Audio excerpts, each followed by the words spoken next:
नवरात्रि के दौरान नवदुर्गा के 9 स्वरूपों की पूजा की जाती है और हर स्वरूप के लिए अलग मंत्र है। जैसे शैलपुत्री के लिए ओम देवी शैलपुत्र्यै नमः, ब्रह्मचारिणी के लिए ओम ब्रह्मचारिण्यै नमः और अन्य देवियों के भी अपने विशिष्ट मंत्र हैं। नवदुर्गा के मंत्र 9 दिनों के लिए। यहाँ नवदुर्गा के लिए मंत्र दिए गए हैं, जिन्हें आप नवरात्रि के 9 दिनों में जप सकते हैं। 1. माँ शैलपुत्री, ओम देवी शैलपुत्र्यै नमः। 2. माँ ब्रह्मचारिणी, ओम ऐं ह्रीं क्लीं ब्रह्मचारिण्यै नमः। 3. माँ चंद्रघंटा, ओम देवी चंद्रघंटाय नमः।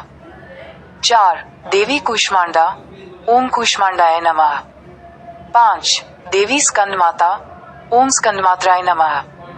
6. देवी कात्यायनी, ओम कात्यायन्यै नमः। 7. देवी कालरात्रि, ओम कालरात्र्यै नमः। 8. देवी महागौरी, ओम महागौर्यै नमः। और 9. देवी सिद्धिदात्री, ओम सिद्धिदात्र्यै नमः।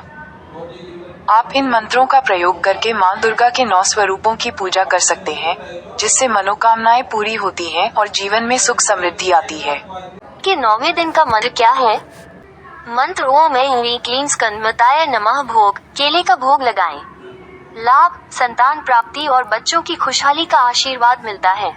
शारदीय नवरात्र में हर दिन माँ दुर्गा के एक विशिष्ट रूप की पूजा की जाती है और उन्हें अलग अलग भोग अर्पित किए जाते हैं। आप हर दिन के अनुसार माँ को शुद्ध घी से बनी वस्तुएं, शक्कर, दूध से बने पदार्थ, मालपुआ, केला, शहद, गुड़, नारियल और हलवा पूरी चने का भोग लगा सकते हैं। नवदुर्गा के 9 रूप, 9 भोग और मंत्र। 1. पहला दिन शैलपुत्री, शुद्ध घी से बनी सफेद चीजें या गाय के घी का हलवा और रबड़ी। 2. दूसरा दिन ब्रह्मचारिणी, चीनी या मिश्री का भोग। 3. तीसरा दिन चंद्रघंटा, दूध से बनी चीजें। 4. चौथा दिन कूष्मांडा, मालपुआ। 5. पांचवा दिन स्कंदमाता, केला। 6. छठा दिन कात्यायनी, शहद से बनी चीजें। 7. सातवां दिन कालरात्रि, गुड़ या गुड़ से बनी चीजें। 8. आठवां दिन महागौरी, नारियल से बनी चीजें। और 9. नौवां दिन सिद्धिदात्री, हलवा, पूरी और चना। ये भी ध्यान दे कि चढ़ाने के बाद भोग को प्रसाद के रूप में बांटना चाहिए और चढ़ावा चढ़ाने से पहले इसे झूठा नहीं करना चाहिए। नवरात्रि के दौरान 9 दिनों तक माँ दुर्गा के अलग अलग 9 स्वरूपों की पूजा की जाती है और प्रत्येक दिन एक खास रंग के वस्त्र पहनना शुभ माना जाता है, जो देवी को प्रसन्न करता है और भक्तों को सकारात्मक ऊर्जा प्रदान करता है। ये रंग विधान देवी माँ शैलपुत्री से शुरू होकर माँ सिद्धिदात्री तक एक क्रम में चलता है। नवरात्रि के 9 दिन और रंग। 1. पहला दिन माँ शैलपुत्री, नारंगी रंग पहनना शुभ माना जाता है। 2. दूसरा दिन माँ ब्रह्मचारिणी, सफेद रंग धारण करें। 3. तीसरा दिन माँ चंद्रघंटा, लाल रंग पहनना अच्छा होता है। 4. चौथा दिन माँ कुष्मांडा, शाही नीला रंग पहनना चाहिए। 5. पांचवा दिन माँ स्कंदमाता, पीला रंग पहनना शुभ होता है। 6. छठा दिन माँ कात्यायनी, हरा रंग पहने, जो नई शुरुआत का प्रतीक है। 7. सातवां दिन माँ कालरात्रि, ग्रे रंग पहनना संतुलन दर्शाता है। 8. आठवां दिन माँ महागौरी, बैंगनी रंग धारण करें। और 9. नौवां दिन माँ सिद्धिदात्री, इस दिन मोरपंखी हरा रंग पहनना शुभ माना जाता है। ये रंग विधान देवी के प्रति आपकी भक्ति और श्रद्धा को व्यक्त करने का एक तरीका है और त्योहार के आध्यात्मिक महत्व को बढ़ाता है। 1. नारंगी। पहले दिन घट स्थापना और माँ शैलपुत्री की पूजा के साथ ये रंग खुशी और ऊर्जा का प्रतीक है, इसलिए नारंगी रंग पहनना शुभ माना जाता है। 2. सफेद। दूसरे दिन माँ ब्रह्मचारिणी की पूजा के लिए सफेद रंग का वस्त्र पहनना चाहिए, ये पवित्रता और शांति को दर्शाता है। 3. लाल। तीसरे दिन माँ चंद्रघंटा की पूजा की जाती है और लाल रंग उन्हें प्रिय है, इसलिए लाल रंग के कपड़े पहनना शुभ माना जाता है। 4. नीला। चौथे दिन माँ कुष्मांडा की पूजा होती है और इस दिन गहरा नीला रंग पहनना शुभ होता है। 5. पीला, सुनहरा। 5वें दिन मां स्कंदमाता की पूजा की जाती है और पीला या सुनहरा रंग पहनना चाहिए। 6. गुलाबी। छठे दिन मां कात्यायनी की पूजा होती है और गुलाबी रंग पहनना शुभ होता है। 7. स्लेटी ग्रे। 7वें दिन मां कालरात्रि की पूजा की जाती है और स्लेटी ग्रे रंग पहनना शुभ माना जाता है। 8. बैंगनी। 8वें दिन मां महागौरी की पूजा होती है और बैंगनी रंग पहनना बेहतर माना जाता है। और 9. हरा। 9वें और आखिरी दिन मां सिद्धिदात्री की पूजा की जाती है और उन्हें हरा रंग पसंद होता है। 9 प्रसाद क्या है? नवरात्रि के 9 दिनों में हर दिन एक विशिष्ट देवी को एक विशेष भोग चढ़ाया जाता है, जिसमें फल, दूध, घी, हलवा, पूरी, चना और खीर जैसी चीजें शामिल होती हैं। ये भोग मां दुर्गा के विभिन्न स्वरूपों को प्रसन्न करने और उनका आशीर्वाद प्राप्त करने के लिए लगाए जाते हैं।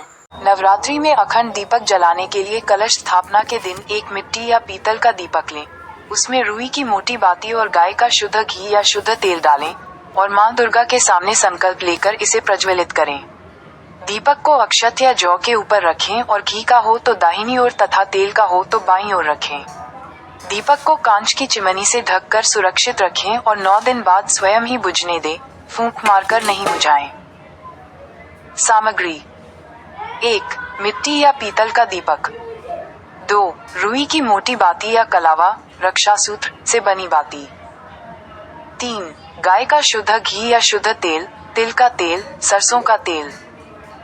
और 4. अक्षत, चावल, जौ या गेहूं की ढेरी। विधि: 1. दीपक की तैयारी। 1 मिट्टी या पीतल के दीपक का उपयोग करें।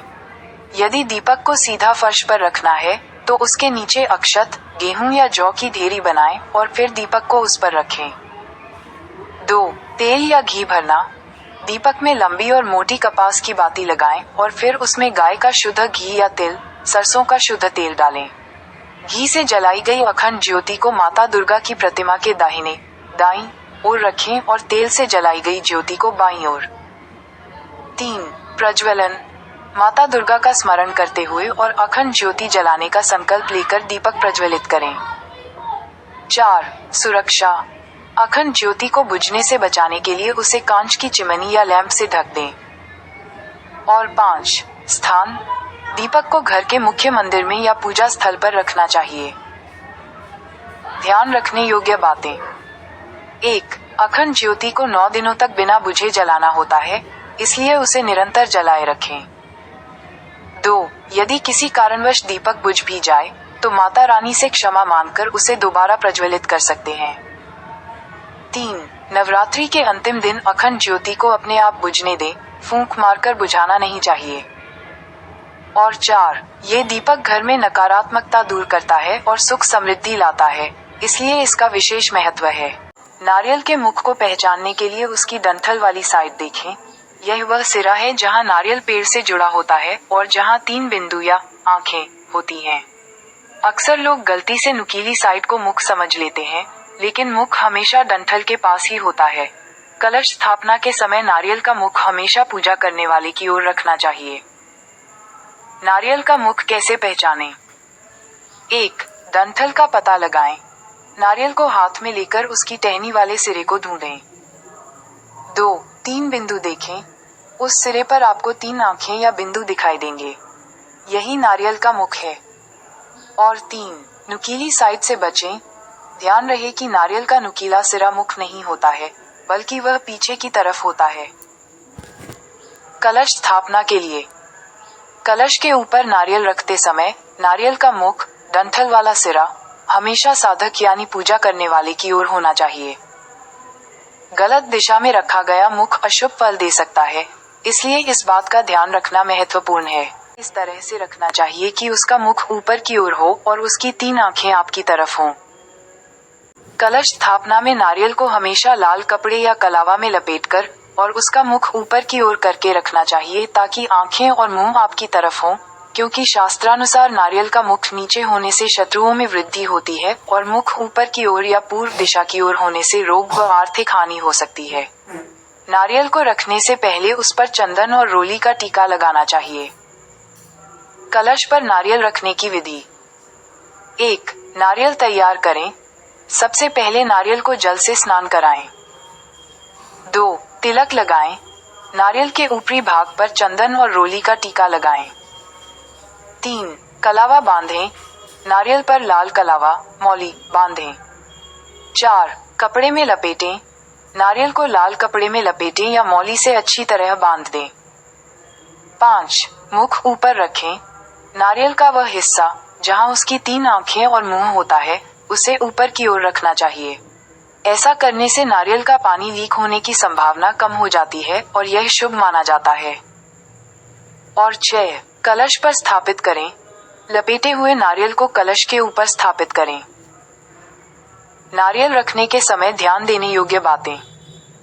शास्त्रों के अनुसार मुख की दिशा। मुख नीचे की ओर, कलश की ओर। शास्त्रों के अनुसार ऐसा करने से शत्रु बढ़ते हैं। मुख ऊपर की ओर, पूजा करने वाले की ओर। ये तरीका शुभ माना जाता है। मुख पूर्व दिशा की ओर, यह आर्थिक हानि का कारण बन सकता है।